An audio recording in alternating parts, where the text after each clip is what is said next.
Hi friends, मैं हूं विदित। और पिछले कुछ चैप्टर में कुछ लेसन में आपने देखा था कि मैंने एक फ्रेमवर्क के बारे में आपको बताया था। अब हम इसको आगे बढ़ाते हुए एक क्लास क्रिएट करेंगे। जैसे मैंने बात करी थी, हम एक मेन एक्टिविटी नाम की क्लास क्रिएट कर रहे हैं।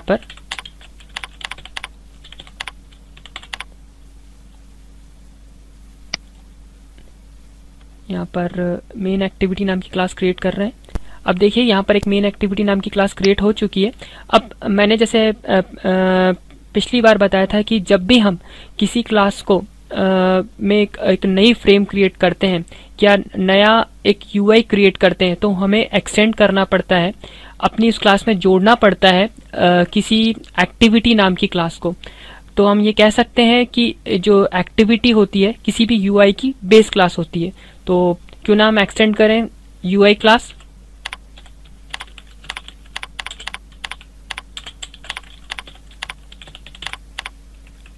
अब एक्टिविटी को अपने अंदर जोड़ने के लिए हमें इंपोर्ट करना पड़ेगा एंड्रॉयड एक्टिविटी android.app को। अब यहाँ पर हमारी जो एक्टिविटी है इसके अंदर जुड़ चुकी है, मतलब हमारी एक फ्रेम, हमने नई फ्रेम को अपने साथ एप्लीकेशन के लिए जोड़ने के लिए हम तैयार हो चुके हैं। अब मैं आपको बताना चाहूँगा कि यदि हमें ऑब्जेक्ट ओरिएंटेशन प्रोग्रामिंग की अगर हम बात करें, तो ऑब्जेक्ट ओरिएंटेशन प्रोग्रामिंग का एक बेसिक रूल होता है जिसको कहते हैं हम पॉलीमॉर्फिज्म। तो और उसके अंदर होता है एक रूल होता है मेथड ओवरराइडिंग। तो हम उसी का यूज करते हुए यहाँ पर हम यूज कर रहे हैं पॉलीमॉर्फिज्म का। तो हम जाते हैं सोर्स पे और ओवरराइड करते हैं, क्योंकि हमें नई क्रिएट करनी है। तो ऑन क्रिएट का इस्तेमाल करेंगे हम लोग।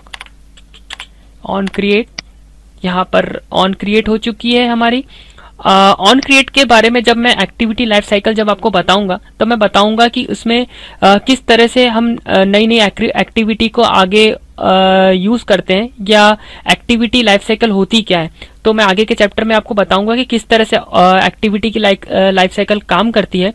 तो यहाँ पर अभी हम बेसिकली हम देख सकते हैं कि हमने एक्टिविटी को मेथड को ओवरराइड करते हुए एक्टिविटी की ऑन क्रिएट मेथड को का इस्तेमाल किया है, और इसको बंडल के साथ हमने यूज करते हुए उसकी जो स्टेट होती है उसको हमने उसको सेव कर रखा है। मतलब हमने ऑब्जेक्ट की एक स्टेट को सेव कर रखा है यहाँ पर।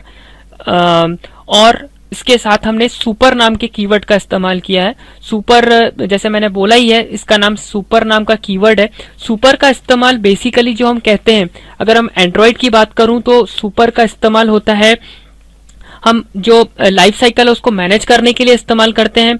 मेमोरी को ऑप्टिमाइज करने के लिए सुपर का इस्तेमाल किया जाता है। और साथ ही साथ हम जब अगर ड्रॉयबल के लेआउट की अगर हम बात करते हैं, तो उसके लिए भी हम सुपर नाम का इस्तेमाल करते हैं। सुपर एक कीवर्ड होता है एक्चुअली। जैसे हम कहते हैं कि अगर हम जब भी किसी कंस्ट्रक्टर की अगर बात करते हैं, तो यहाँ पर कंस्ट्रक्टर को इनिशियलाइज करने के लिए भी सुपर का इस्तेमाल किया जा सकता है।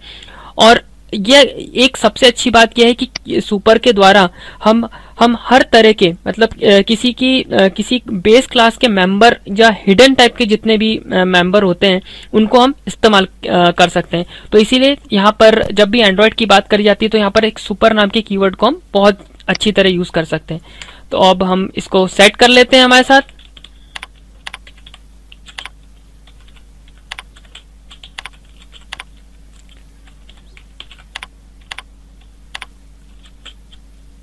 हमारे कंटेंट व्यू के साथ इसको सेट करेंगे। art.layout.activity।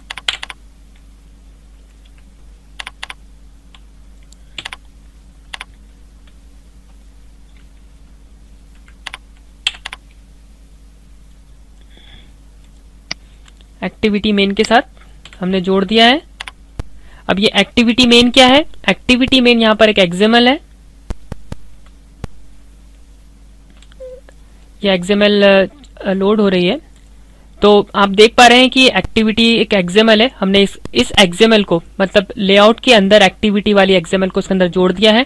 ये एक्टिविटी, ये हमारी जो एक्टिविटी जो होती है, जो एक्सएमएल होती है, हमें यूआई के साथ हमारे को आपस में जोड़ने के लिए काम होती है। मतलब एक तरह की ये कह सकते हैं कि हमारी एक फैमिली है जो कि हमें यूआई के साथ अनुमति देती है कि हम अलग अलग यूआई को हम XML के फॉर्मेट के रूप में हम यूज करें।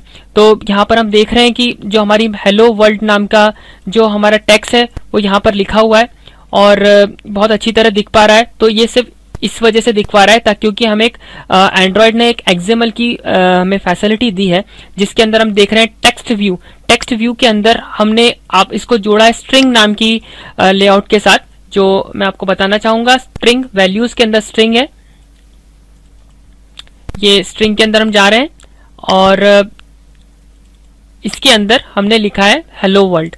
हेलो वर्ल्ड को यहां से जोड़ा गया है स्ट्रिंग के साथ, स्ट्रिंग के साथ जोड़ा गया है। और इस जैसे मैंने कहा था ये एक रिलेटिव नाम का लेआउट है। रिलेटिव नाम का लेआउट हमारा जो रिलेशन है वो लेआउट के साथ हो चुका है और इसके नेम स्पेसेस का यूज करा गया है। XMLNS एंड्रॉयड के नेम स्पेसेस का इस्तेमाल किया गया है और ये जो नेम स्पेसेस हैं वो हमारे किसके साथ जुड़े हैं, android.schemas apk resource.android। तो इसको जैसे मैंने कहा था ये रिसोर्सेस होंगे जो हमारी मैनिफेस्ट होगी, इसको भी ये बताएगा क्योंकि हमारा एक मैप है। ये मैप ने भी बोल दिया है कि XML एंड्रॉयड ये रिसोर्सेस है, ये रिसोर्सेस एंड्रॉयड के साथ, और यही की चीज यहाँ पर इसके अंदर जुड़ी हुई रहती है। तो हमने हमारी मैनिफेस्ट के अंदर भी इसकी एक एंट्री मिल गई है एंड्रॉयड XMLNS की, और एक यहाँ पर भी इसकी वैल्यू मिल गई है। इसके अलावा जो टूल्स हैं, टूल्स भी जो इस्तेमाल किए गए हैं वो एंड्रॉयड ने अपने अलग अलग जो हमारी जो डिजाइन्स होते हैं, डिजाइन्स को मैप करने के लिए टूल्स नाम के नेम स्पेसेस का यूज करा है। इसके अलावा एंड्रॉयड के लेआउट की विड्थ है, हाइट है, बॉटम है, लेफ्ट है। जैसे जैसे हम आगे बढ़ते जाएंगे मैं आपको एक एक चीज के बारे में बताते चले जाऊंगा। तो ये एक छोटा सा एक एग्जाम्पल है जिसके द्वारा हम एक शुरुआत कर रहे हैं, शुरुआती तौर पे देख रहे हैं कि एंड्रॉयड का बिहेवियर किस तरह से होता है। फिर एक बात करें, अगर हमें जैसे हमें जो भी हमारी बग्स वगैरह को चेक करने के लिए जैसे हमारे जावा की बात करें जो हमें बग्स कंसोल पे दिखती थी, इसी के लिए एक्लिप्स ने बना एडिटर दिया है, इसको कहा है कंसोल। यहाँ पे अगर जो भी हमारी एक्टिविटी से रिलेटेड जो भी चीजें होंगी वो हमें मिल जाएंगी। इसके अलावा हमारे पास लॉग्स हैं, लॉग के द्वारा भी हम बग्स को पकड़ सकते हैं कि आगे जैसे मैं बताता चले जाऊंगा तो मैं आपको बताऊंगा कि लॉग्स को किस तरह से यूज करा जा सकता है, और ये बहुत ही अच्छा टूल है जिसके द्वारा हम बग्स को देख सकते हैं। तो देखा ये कंसोल है, कंसोल में हम जो भी हम लिखेंगे जो बग्स होगी, जो हमारे एमुलेटर का बिहेवियर होगा वो कंसोल में बताया जाएगा। जैसे अभी हम इसको जो हमारी जो क्लास है उसको हम कंपाइल करते हैं। ये मैं गया न्यू के तरफ जाऊंगा, रन करूंगा इस प्रोजेक्ट को, रन एंड्रॉयड एप्लीकेशन। अब ये जो था हम उसको सेव करना चाहते हैं, हाँ सेव करना चाहते हैं। अब हमारी एप्लीकेशन लॉन्च होने को तैयार है। अब देखिएगा कि हम कितनी आसानी से एंड्रॉयड के को सीख सकते हैं, बना सकते हैं। अब देखिए कि हमारी एपीके है, जो मैंने कहा था कि सबसे पहले जो भी हमारी एप्लीकेशन एग्जीक्यूट होती है वो DXE फॉर्मेट में होती है, फिर उसको एंड्रॉयड का जो कंपाइलर है उसको .apk एप्लीकेशन के फॉर्मेट में कन्वर्ट कर देता है। जब मैं आगे बताता जाऊंगा तो मैं आपको ये भी बताऊंगा कि ये कन्वर्टर किस तरह से कन्वर्ट करता है। तो अभी हम शुरुआती तौर पर देख पा रहे हैं कि एंड्रॉयड का माई फर्स्ट प्रोजेक्ट .apk में अंदर कन्वर्ट हो चुका है और ये लोड हो रहा है, जो कंपाइलर है काम कर रहा है, ये एक्टिविटी लॉन्च हो रही है और ये हमारी एक्टिविटी इंस्टॉल्ड हो रही है और हमने एक्टिविटी स्टार्ट कर ली है। और इस तरह से हमारी फर्स्ट हेलो वर्ल्ड वो एप्लीकेशन लॉन्च हो चुकी है, और मतलब ये हमारी जो फाइल है वो पूरी बाइंड होके इंटेंट के अंदर चली जा चुकी है। तो ये हमने देखा कि हम किस तरह से एंड्रॉयड को कि एक बहुत ही आसानी से इस एप्लीकेशन को इस्तेमाल करके इस एप्लीकेशन को हम बना सकते हैं और हमने अपनी जावा फाइल में इसको यूज कर सकते हैं। इसके लिए हमने यूज करा जो हमारी एक्टिविटी के फ्रेमवर्क से सबसे पहले एक्टिविटी को एक्सटेंड कर लिया। इसके अलावा हमने पॉलीमॉर्फिज्म का एग्जांपल लेते हुए इसको मेथड को ओवरराइड किया, इसको ऑन क्रिएट करा और बंडल के साथ जो कि हमारी जो ऑब्जेक्ट की स्टेट होती है उसको सेव करता है, इसलिए ऑब्जेक्ट की स्टेट को सेव करा।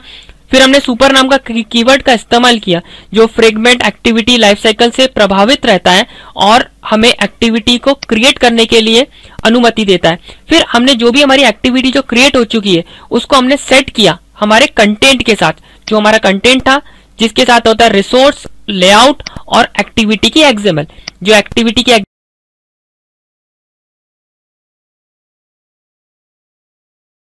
एक्सएमएल हमें मिली है वो लेआउट के अंदर activity underscore main dot XML मिली है। ये एक्टिविटी की मेन डॉट एक्सएमएल है, इसका हम यूआई फेस देख रहे हैं, इसको कहते हैं ग्राफिकल लेआउट।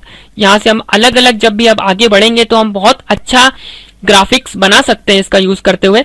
और इसके अंदर हम इसको कोर रूप में देख पा रहे हैं जिसको कहते हैं activity underscore main dot XML. यहां पर जो हमने जो लेआउट यूज करा है वहां पर रिलेटिव लेआउट यूज कर रखा है जो हमारे नेम स्पेसेस एक्सएमएलएनएस के साथ चल रहा है। एक्सएमएलएनएस की एक एंट्री हमारी जो मैनिफेस्ट रहती है उसके अंदर भी रहती है। यहां पर हमारी एक्सएमएलएनएस की एक एंट्री मैनिफेस्ट से भी मिलती हुई जुड़ी हुई मिली। और हमने इसका एक्सएमएलएस का टूल था, मतलब जो उसकी थीम थी और उसके डिजाइन को देखने के लिए एक्सएमएलएस टूल का एंट्री कर रखी थी। यहाँ पर जो एंड्रॉयड की बनी बनाई एग्जाम्पल है, बनी बनाई टूल्स है, उनका इस्तेमाल किया है। फिर एंड्रॉयड के लेआउट, विड्थ, लेआउट की हाइट, बॉटम, उसकी पैडिंग, लेफ्ट राइट, ये जब मैं आगे पढ़ाऊंगा आपको बताऊंगा तो एक एक चीज के बारे में और डेप्थ वाइज भी बताऊंगा। इसके साथ हमने किया जो टेक्स्ट था, टेक्स्ट का व्यू देखा, टेक्स्ट का व्यू के साथ जो जोड़ रखा था टेक्स्ट को स्ट्रिंग के साथ जोड़ रखा है। स्ट्रिंग नाम की जो हमारी एक्सएमएल है, जो वैल्यूज के अंदर जो मिली, ये जो वैल्यूज के अंदर स्ट्रिंग है इसको जोड़ रखा है। और यहाँ पर हेलो वर्ल्ड नाम का जो नाम होता है वो लिखा हुआ है, हेलो वर्ल्ड, ये स्ट्रिंग है हेलो वर्ल्ड, और इसको मैप हो रखा है इस एक्टिविटी मेन के साथ। तो इस वजह से जैसे ही हमने इस एप्लीकेशन को चलाया तो हमें हेलो वर्ल्ड नाम का जो यूआई है वो मिल गया और हमारी एप्लीकेशन सक्सेसफुली रन हो गई। Thanks for attending. Please subscribe my channel.